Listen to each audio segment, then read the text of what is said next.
No niin, se on Juska täällä. Eka vlogi. Mä ajattelin puhua tässä ekassa vlogissa mitä mä oon nyt tehnyt tällä, kun on ollut pääsiäisloma. Huikeet 4 päivää. Sekään ei oo 4 päivää, kun sitä vaan 2 päivää, koska on viikonloppu. Niin no 4 päivää saa tulla vaan kotona tai jossain minä jonnekin.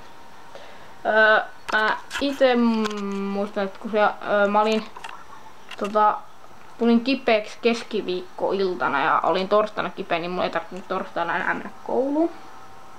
Mä en mennyt torstaina kouluun ja sitten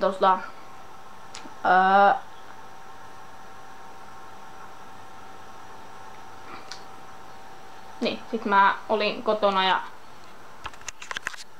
perjantaina muut lähti mun tuklalle synttäreille. Mä olin täällä yksin kotona vaan ja pelasin. En mitään muuta tehnyt. Pelasin aika lailla vaan. Sitten lauantaina mä lähdin Kaalisen kylpylään.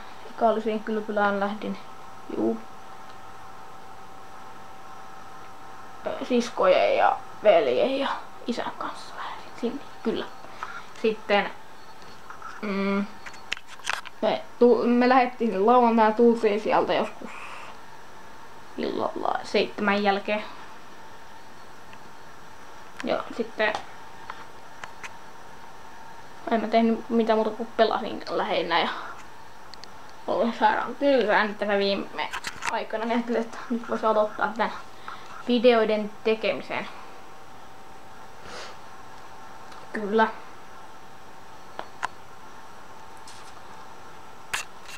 Ja en mä oo tänäänkään mitään muuta pelannut tossa aika lailla ja katsonut jotain YouTube-videoita. Ja mä tossa ulkona jotain tekemässä. Ulkona on mutta ihan sairaan hyvä sää. Täällä on aurinko just mennä pilveen. Te ette nyt näe kuinka hieno keli tuolla on, mutta joo, aurinko on just mennä pilveen. Höh. Kuitenkin hyvä lämmin kelihan, teepaita kelihan tuolla. Teepaita keli on tuolla.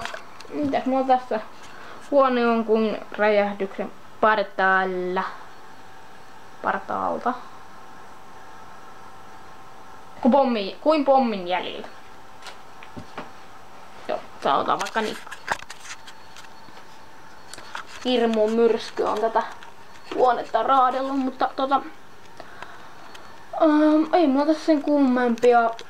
Tää oli nyt eka tämmönen turha höpinä vlogipätkä.